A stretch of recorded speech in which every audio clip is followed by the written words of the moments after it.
हर हर महादेव। माता पार्वती की जय, मैया भवानी की जय, माँ दुर्गा की जय, माँ अम्बे की जय।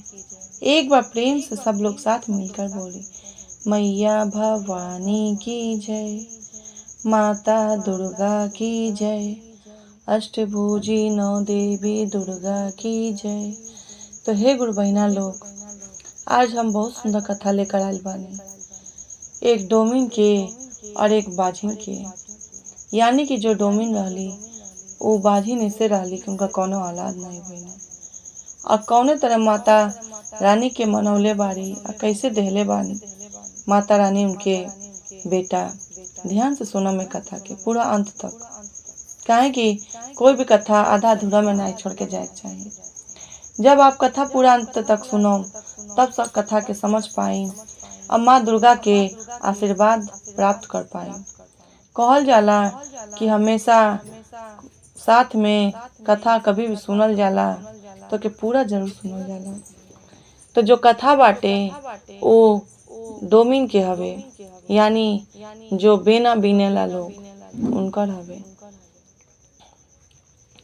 तो आप लोगन से एक रिक्वेस्ट बाटे कि अगर आप लोगन के हमार कथा पसंद आवे तो चैनल के सब्सक्राइब कर ले और ज़्यादा से ज़्यादा शेयर करके कमेंट बॉक्स में माँ दुर्गा की जय, अम्बे भवानी की जय जरूर लिखो। काहे कि माता दुर्गा के आशीर्वाद हमेशा आप लोगन पे बनल रहे। जे कथा कहता जे सुनता वो सब पे बनल रहे। तो ध्यान से सुनो मैं कथा के कि कैसे कथा बाटे और कैसे कथा के का रहस्य बाटे। जो डोमिन रहली वो बहुत दिन से नवरातन भूखत रहली, लेकिन उनका कोनो लइके नहीं भइले। वो तो रोज कहे कि देखा माता दुर्गा के हम व्रत करेनी, लेकिन हमके माँ दुर्गा एको बेटा ना देली। तो एक समय आइल, यानी कि कुछ समय बीतत गइल। एक समय ऐसा आइल कि गांव के एक ठो मेहरारुआ के कहत का बारी कि हे दुल्हन, हऊ बगल में जो काली माँ के मंदिर बाटे ओमे एक बार चल जाई तू और माथा टेक आई तू। लोग कहे ने कि वहाँ एक बार दर्शन कैले से उनका मुराद पूरा हो जाला। तू कहली डोमिन ठीक बा, लेकिन सोचली हम तो जात के छोट जात हई, कैसे जाए मुँह मंदिर में, हमके भगा दिए। लेकिन फिर भी बुद्धि के इस्तेमाल कैली। केवना तरह कैली, ध्यान से सुनो हम लोग। बुद्धि के इस्तेमाल ये तरह कैली कि खूब बढ़िया कपड़ा श्रृंगार सज धज के गईली। जब सज धज के मंदिर में गईली, लेकिन किस्मत ऐसन कि सज धज के तो गईली और दूर दूर से वो काली माँ के मंदिर में, मतलब माता दुर्गा के मंदिर में, वहाँ दूर दूर से लोग आवे, दूर दूर से कहल जाला माथा टेके पूजा करे। अभी बेचारी सवेरे 4 बजे के पहुँचो, शाम के 4 बज गए। और जब 4 बजल पूजा उजा क के आरती क के वहाँ के जो पंडित रहने ढेकलवा देने सबके बहरे और पट अपन बंद कर देने, यानी कि मंदिर के पट बंद हो गई। जब पट बंद हो गई रात 10 बजे, तो सोचत का बारी कि हे माँ दुर्गा, हे माँ काली, हम तुम्हारे दरवाजा पे आईनी, तू हमके दर्शनों ना देलू, लेकिन हम तो के पूजा यही गेटवे पे दे के जाए, चाहे जैसे जाए लेकिन पूजवा क के जाए। दर्शन नहीं कर पौली, लेकिन उनका पूजा वही गेटवे पे क के चल गई। फूल माला अगरबत्ती धूप माला सब देखा के गेटवे पे चल गईली। अब चल गईली, कुछ दिन बीतल ऐसे ही, फिर नवरातन आयल, फिर भूखली, फिर कुछ दिन बीतल। जैसे अगला समय आयल नवरातन के, ये आश्विन मास वाला, तो उनकर गर्भ ठहर गई, रुक गई। जब माता बने वाला रह गईली, चक्कर खा के गिर गईली, तो सबके पता चल गई लागता कि इनके कुछ भइल बा। जब वैद्य से पता चलल तो सबके कहल कि माँ बने वाला बाड़ी। वो डोमिन बहुत खुश भइली। जो कहल जाला उनके घर में इतना खुशी रहल कि हम माँ बने वाला बानी। बेचारी माँ बन गईली, बेटा हो गए, तो भखौती का भाग देली कि हे माँ दुर्गा, तू हमके बेटा देलू, बड़ा बढ़िया कैलू, और जमन पूजा तो के केहू ना देले रहे उहे पूजा हम दे। ऐसे ही कह के भाग देली, जहन केहू नहीं कैले रही उ चीज हम करम। अब भाग ते देली, लड़का हो गई। 9 महीना के बाद लड़का जब हो गई, आराम से बेचारी लेके रहे लगली। वो लड़का में भुला गईली कि हम का कहले रानी माता तक। अब माता रानी उनके याद दिलावे सपना में, तो कहत का बाड़ी ठीक बा हम आइम देते, लेकिन उनके ही नहीं मन पड़े हम का कहले बानी। गईली पूरी हलवा बना के चढ़ा अली, माता खुश नहीं भइली। फिर उनके सपना में आवे कि देखा तू हमके कहले रहलू पूजा दे, तो फिर नवरातन में कहे कि हम कहले रानी देम, कौन पूजा कहले रानी। फिर कहली लागता गांव भर खियावे कहले रानी है कहतली। पूजा पाठ कैली, गांव भर खियौली, तबो नहीं कुछ थी भइल। ए त करत करत कई साल बीत गए, लइका बढ़न भइल। जब लइका बढ़न भइल तो का कैली माता दुर्गा फिर अचानक कैली सपना में, कहत का बाड़ी तू हमके पूजवा नहीं देलू, हम तुहार लइका छीन ले। अभी घमंडे चूर होके का कही देली, तू अपन लइका ले लो, जैसे तू देहलू है माता तू अपन लइका ले लो, हमके मंजूर बा।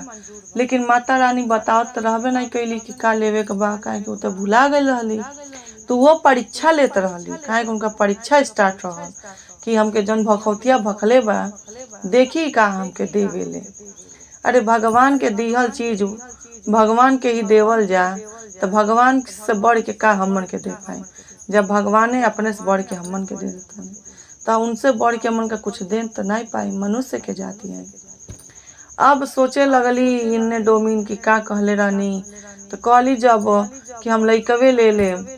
नवरातन आए 10वीं के दिन भूखल रही, रोज दिन अपने लइका के उठावे खिलावे, टीका काजर सब कुछ करें, खियावल पियावल सब करें। लेकिन जब वो समय आयल 10वीं के, तो दिन अपने लइका के ना उठौली, ना जगौली, ना खियौली, ना पियौली, मुँह धोली, कुछ ना छोड़ देहली। लइका देर से उठने 10 बजे, कहतने माँ तू हमके उठौलू नहीं है। अब इनके आंख से आंसू तो गिरत रहल कि आज हम अपने लइका के बलिदान दे दे। अब बेचारी उनके कहली ऐसन बा हमसे तू बोला नहीं, हम तो सर रिसाइल बानी। कह के दूर हट गईली, लगली अपने काम में जबरदस्ती एने उन्ने करे। करत करत समय बीतल, और जब समय बीत गल पूजा पाठ के तैयारी क के सब कुछ लेके लइका लेके मंदिर पहुंच गईली, जहाँ से वो उनके ऐसन उनके माथा टेकले रहली लइका भइल रहल। मंदिर पहुंच गईली, और जब मंदिर पहुंचली तो मंदिर पहुंचला के बाद कहतली हे माँ दुर्गा, हे माँ काली, आज हम तुहार बालक तोहके देवे आयल बानी, अपन तू बालक ले लियो। लइका डरा गईल कि देखा माँ का कहतली आ के तर कहतली, ई हमके के दे दी, कौने माँ के दी है।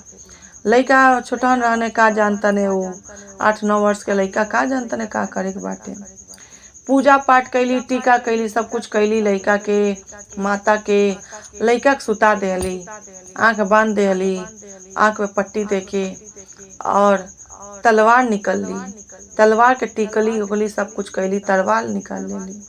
और तलवार निकाल के जैसे गर्दन पे चलावे जातली, माँ दुर्गा माँ काली साक्षात दोनों जने वहाँ एकदम प्रकट हो गए लोग, और वो तलवार के नीचे हाथ लगा ले। ई का करे जाता लोग, तो कहत का बाड़ी माता रानी ई का करे जाता लोग, तो कहत का बाड़ी डोमिन तू अपन लइका मंगले रहलू है माता, हम का भुलाल बानी हम नहीं जानत, हम तो से का कहले रानी हम इहो नहीं जानत, हम तो जौन कहले रानी हमके लागत उ दे दिल बानी, लेकिन हम जो भुलाइल बानी ओके याद तो दिला दो। तो कहत अली माता दुर्गा हम तो परीक्षा लेत रहनी है, तू तो भखौती भकले रहलू, तो के ऊ पूजा देम जो केहू नहीं देले रहे, तो के हऊ मतलब चीज देम जैसे आदमी नहीं कर दे रहा, तो के हम ऐसा चढ़ाए कि जैसे चढ़ौले नहीं रहे, तो तू तो ऐसा कही देले रहलू, भखौतिया भाग देले रहलू। तो माता रानी याद जब ये बात कही देली तो उनके मन पड़ गई। कहली पैर पकड़ के हे माता बहुत बड़ी गलती भई, बहुत बड़ी हम किसे गलती हो गई बा, क्षमा करी। पैर पकड़ के लगली क्षमा मांगे। माता दुर्गा कहली ना, हमें बेटा के यानी कि ये जो तुहार औलाद बाने इनके देवे के यानी कि इनके लेवे के रहत हम तक देती काहे, तू अपन लइका ले जा खुशी से रहो। लेकिन जौन हई बतिया कहले रहलू है एके न कहियो। तो के जौन चढ़ावे के बा खुशी से चढ़ा दिया। आ तू ते अपन लइका जब हो गल ते एको बेर लेके भी ना अइलू मंदिर कि मुड़िए पटकवा दी यहाँ अथी कह दी, कुछ ना। तो कम से कम जेकर दिहल रहल ओकर लगवत ले आवे के चाहिए। तू कहली माता रानी, डोमिन कहे लगली, गोर पकड़ क्षमा मांगे लगली। आ क्षमा मांग के कहली अब से ऐसन गलती हमसे ना हो। लइका के कहली माता रानी ले जा, आराम से घरे रहिया। आ तू लइका के जब जब मतलब पूजा करे अइया तू ले अइया, मुड़ी पटकवा दिए, तने से हम खुश रहम। कहल जाला कि भगवान भी प्रेम के पुजारी हवे, यानी कि प्रेम से आप पूजा करम तो साक्षात दर्शन दिए, साक्षात आप लोगन के साथे रहिए, सबके साथे रहिए। अजे वैसे ही मन ऊपरे पूजा करी, मन ऊपरे थी करी तो ओकरे साथे का रहिए। तो साक्षात यानी कि बढ़िया से पूजा पाठ करें डोमिन। लेकिन कहल जाला कि थोड़ा देर के लिए भटक गईली और माता रानी मनवा भटका देली। ते से गुरु बहिना लोग, गुरु भाई लोग कभी भी ऐसा बखौती नहीं करे चाहे कि हम तो के हई कह दे। अरे जौन जितना में रहे उतने में खुश रखे, खुश रखे चाहिए। भगवान के भी उतने दे कि जितना हम बानी उतने दे, ऊपर ही नहीं दे पाए। काहे कि भगवान जितना हमके देले बान उतने में हम दे पाए। तेईस कहल जाला जौन जितना में रहल जाला उतने में रखल जाला, खुश रहल जाला। ते आप लोगन से विनती बाटे कि अगर हमारा कथा पसंद आई होखे तो चैनल के सब्सक्राइब कर ले और ज़्यादा से ज़्यादा शेयर करके कमेंट बॉक्स में जय माता दी, माँ दुर्गा की जय, माँ भवानी की जय जरूर लिखो। जय माता दी।